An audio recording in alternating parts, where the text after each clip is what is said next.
I stood in the hallway of the house I had lived in for 32 years when she leaned close and whispered it. You do know you're just a guest here now, right?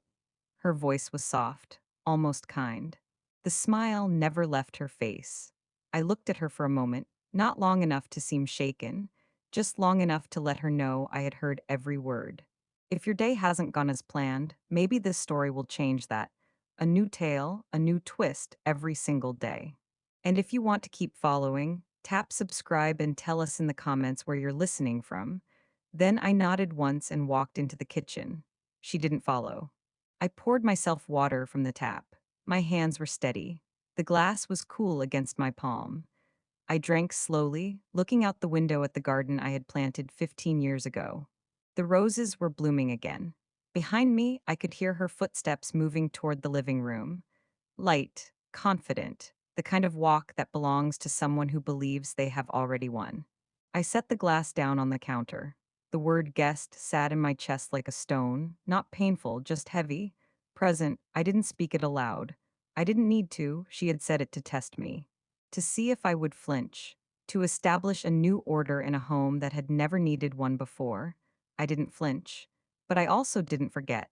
The house was quiet that evening. My son came home late from work, the way he always did. He kissed his wife on the forehead and asked her how her day was. She smiled at him the way she smiled at everyone. Warm, easy, practiced. He didn't ask me anything. I sat in the armchair by the window, the one I had sat in every evening for years. The fabric was worn smooth in places where my hands rested. The cushion still held the shape of my presence. No one noticed. I watched them move around the room like I wasn't there, not with cruelty, just with the kind of casual forgetting that happens when someone has always been in the background. I had become furniture. She glanced at me once while laughing at something he said. Her eyes lingered for just a second longer than necessary. Then she looked away. I stayed in that chair until they went to bed. When the house was silent, I stood and walked through each room slowly. I touched nothing, I only looked. Every corner of this place carried my fingerprints, not literally, but in the way that years of care leave a mark no one else can see. I had been the one who chose the paint color in the hallway. I had been the one who noticed when the hinges on the cabinets needed oil. I had been the one who woke early to prepare breakfast before anyone else stirred. I had been the one who made this house feel like a home. And now I was a guest. I stood in the center of the living room for a long time. Then I went to my bedroom and closed the door. I turned 71 last April. People often said I didn't look it. I never knew how to respond to that. Age had never frightened me. It had only made me quieter, more certain. I had raised 3 children in this house, 2 daughters and a son. The daughters married young and moved to different cities. They called on birthdays and holidays. They sent photos of their children. They were kind in the way that distance allows. My son stayed. He was the youngest, the one who had needed me longest. And when his father passed away 9 years ago, it was my son who suggested I stay here, with him, with his new wife. You don't need to be alone, Ma, he had said. I hadn't argued. At the time, I believed he meant it. His wife moved in 6 months after the wedding. She was younger than him by 8 years, polite. Educated, she worked in marketing for a firm downtown. She spoke 3 languages and wore perfume that smelled like jasmine. Everyone said my son was lucky. I agreed. For the first year, things were easy. She asked me how I liked my tea. She complimented the way I organized the kitchen. She laughed at my stories about my son's childhood. She called me Ma just like he did. I thought we understood each other. But understanding is not the same as respect, and respect is not the same as power. I began to notice the way she rearranged things. Small things, the spice jars I had kept in a certain order for decades, the tablecloth I used on Sundays, the framed photos on the mantel. She didn't ask, she simply moved them. When I mentioned it once gently, she smiled and said, "Oh, I thought it looked better this way." I didn't mention it again. Then came the comments. "You don't need to wake up so early, Ma. I can handle breakfast. You've done enough, let me take over the cleaning. You should rest more, you've earned it." Each sentence sounded like kindness. But I knew what they meant, you are no longer necessary. I watched her take over the kitchen. She bought new dishes, modern ones, white and square. She replaced my old cookware with nonstick pans that she said were healthier. She threw away my pressure cooker without asking. When I looked for it one morning, she said, "Oh, that old thing. I donated it, I got you a new one." I stared at the shiny silver appliance on the counter. It wasn't mine. She never cooked my recipes. She made things she found online: quinoa bowls, smoothies. Meals that looked like art but tasted like nothing.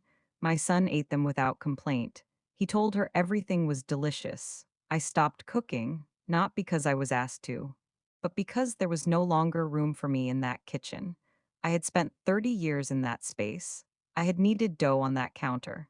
I had stirred pots on that stove while my children did homework at the table behind me. Now I stood in the doorway and watched someone else decide what food belonged in my home. She never said I couldn't cook, she just made it clear I didn't need to. I began spending more time in my room. No one noticed, or if they did, they didn't say anything. I read books I had been meaning to finish. I listened to the radio in the afternoons.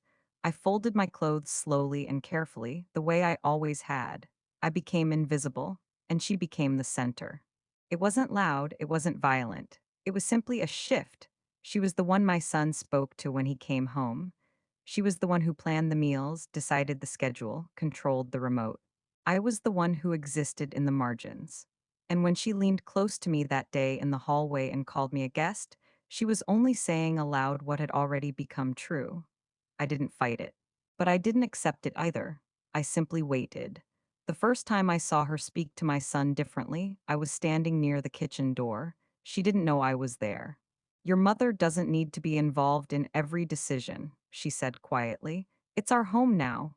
He hesitated. I could hear it in the silence. Then he said, "You're right." I stepped back into the hallway before either of them turned around. That night at dinner, she suggested we repaint the living room. She had found a color she liked. A soft gray, modern, clean. My son agreed immediately. I said nothing. The walls had been cream for 30 years. I had chosen that color with my husband. We had painted it ourselves one summer while the children stayed with my sister. I remembered the way the light came through the windows in the afternoon. Warm, golden, gray would make it cold. But I didn't say that, I just nodded when she looked at me for approval. She smiled. "I think you'll love it, Ma," she said. I didn't, but by the end of the month, the walls were gray. She began to speak for me in public. We were at a family gathering, my nephew's wedding. She stood beside me while relatives asked how I was doing. Before I could answer, she touched my shoulder and said, "She's doing wonderfully. We're taking such good care of her." The relatives smiled. "That's so good to hear," they said. They looked at her when they said it, not at me.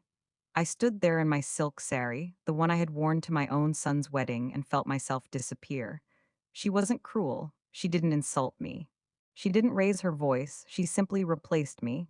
Every time someone asked me a question, she answered. Every time I started to speak, she finished my sentence.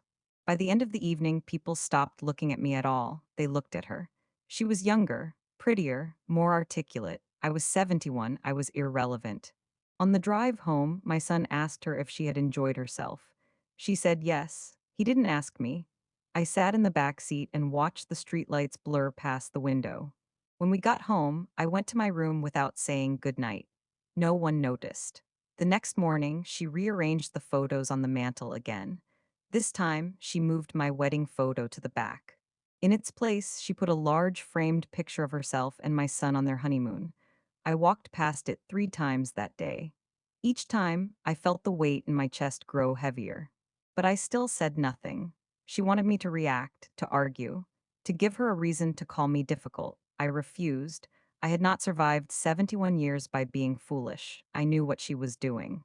She was erasing me one small gesture at a time, and my son was letting her. Not because he was cruel, but because he didn't see it. To him, she was simply making the house her own. To me, she was taking it from mine. There's a difference between confidence and entitlement. Confidence asks, entitlement assumes. She had stopped asking. I was sitting in the living room one afternoon when she came home with bags from the furniture store. She didn't tell me she had gone shopping. She simply walked in and said, "I got us a new sofa." I looked at the old one. the one my husband and I had bought 40 years ago, the one where my children had fallen asleep during movie nights. The one that still smelled faintly of the lavender sachets I tucked into the cushions. What's wrong with this one? I asked. She wrinkled her nose slightly. It's outdated, Ma. And honestly, it's seen better days. My son came in behind her carrying a box. You're going to love the new one, Ma, he said. It's really comfortable. I looked at him, then at her. Neither of them were asking, they were informing. The sofa was gone by the end of the week. The new one was leather, gray, modern. It was cold to sit on. I stopped sitting in the living room. She began inviting her friends over without telling me in advance. I would come out of my room and find strangers in my kitchen, laughing, drinking wine, talking about things I had no context for. She would introduce me casually. This is Ma. She lives with us. Not this is my mother in law. Not this is the woman who raised the man I married. Just she lives with us. As if I had moved in recently. As if I were a tenant. Her friends would smile politely and then continue their conversation. I would retreat back to my room. One evening, I overheard her on the phone with someone. Yeah, we're thinking of renovating the guest room, she said. It's kind of wasted space right now. The guest room, my bedroom, I stood outside the door and listened. I mean, she's not going anywhere, but we could make it more functional, you know? Maybe turn it into a home office or something. She laughed. No, no, she's fine. She mostly keeps to herself anyway. I walked away before I heard the rest. That night, I lay in bed and stared at the ceiling. I thought about the years I had spent in this house. The walls I had cleaned, the floors I had swept, the meals I had cooked. I thought about the mortgage I had co-signed when my son bought this place. I thought about the money I had given him for the down payment when he couldn't afford it on his own. I thought about the documents I had signed. And for the first time in months, I smiled. The dinner was meant to be special. My son's colleague was visiting from out of town, someone important, someone he wanted to impress. She spent the entire day preparing. She bought fresh flowers. She set the table with cloth napkins and the good silverware. She cooked a meal that took hours. She wanted everything to be perfect. I stayed in my room until they arrived. When I came out, she introduced me quickly. This is Ma, she lives with us. The colleague smiled politely. Nice to meet you, he said. I nodded. We sat down to eat. The conversation flowed easily. Work, travel, future plans, I ate quietly. At one point, the colleague asked my son how long he had lived in the house. About 5 years now, my son said. The colleague nodded. It's a great property, good investment. She smiled proudly. We've put a lot of work into it, she said. It's really come together. The colleague looked around. You've done a beautiful job.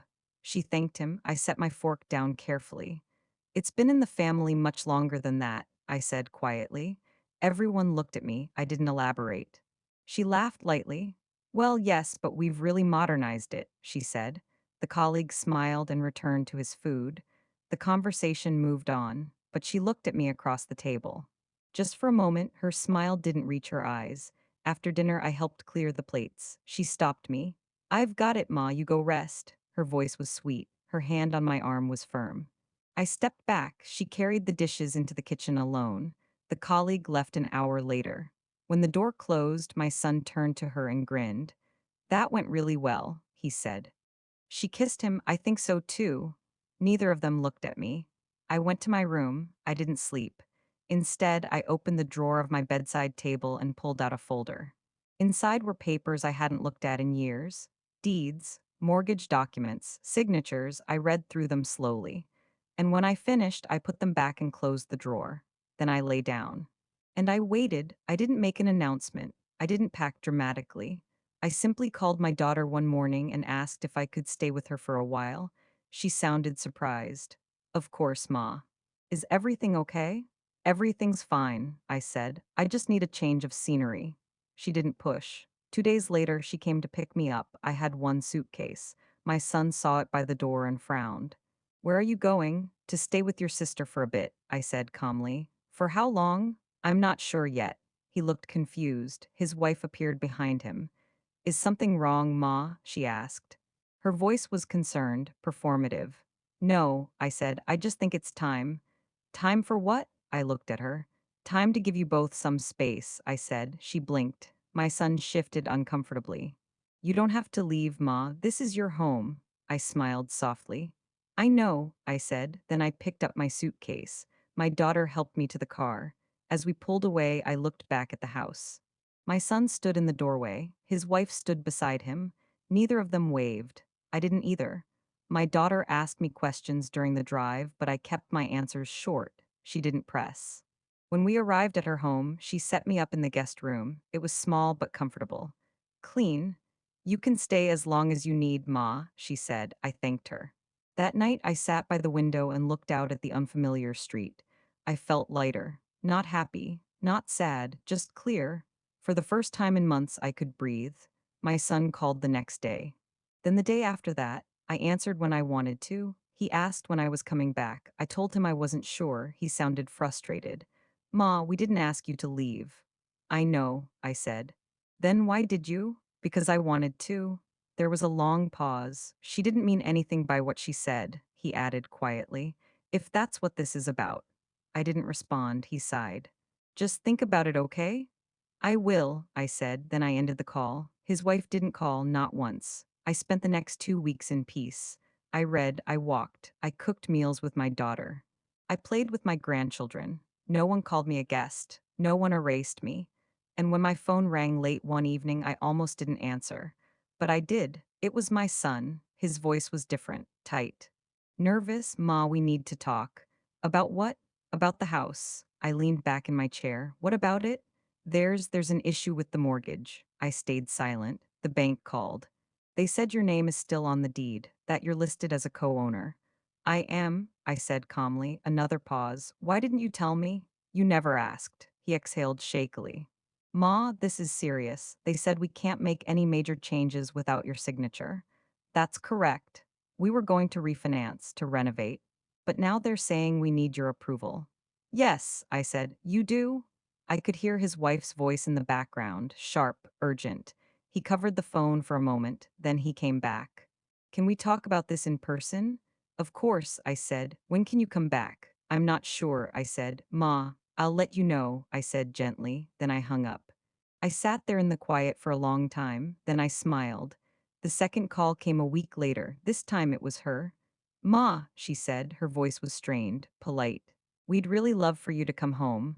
Would you? I asked. Of course, we miss you. I didn't respond. And we'd like to discuss some things about the house. Legally, I see. There's been a misunderstanding, she continued carefully. We didn't realize you were still listed on the paperwork. It wasn't a misunderstanding, I said. It's simply the truth, she hesitated. Right, of course, but we'd like to sort it out together. Sort what out? Well, the ownership, the financial arrangements. We just want everything to be clear. It is clear, I said. Not to us, she said. Her voice had an edge now. Then perhaps you should have asked sooner, I said. There was silence on the other end. Then she spoke again, quieter this time. We've been good to you, Ma. I almost laughed, but I didn't. Have you? I asked. She didn't answer. I'll come by next week, I said. We can talk then. I hung up before she could respond. My daughter looked at me from across the room. What are you going to do? She asked. Nothing yet, I said. Are you going to take the house back? I shook my head. No, it's his. I put his name on the deed because I wanted him to have it. Then what? I looked out the window. I'm going to remind them that respect isn't optional, I said. She smiled. Good. When I returned the following week, the house felt different. They were waiting for me in the living room. Both of them sat on the gray leather sofa. I sat across from them in the armchair by the window. No one spoke for a moment, then my son cleared his throat. Ma, we want to apologize. I waited. We didn't mean to make you feel unwelcome. His wife nodded beside him. We were just trying to make the house feel like ours, she added. But we should have been more considerate. I looked at her. You called me a guest, I said quietly. She blinked. I didn't mean. Yes, I said. You did. She looked down. My son shifted uncomfortably. We want to make this right, Ma, he said.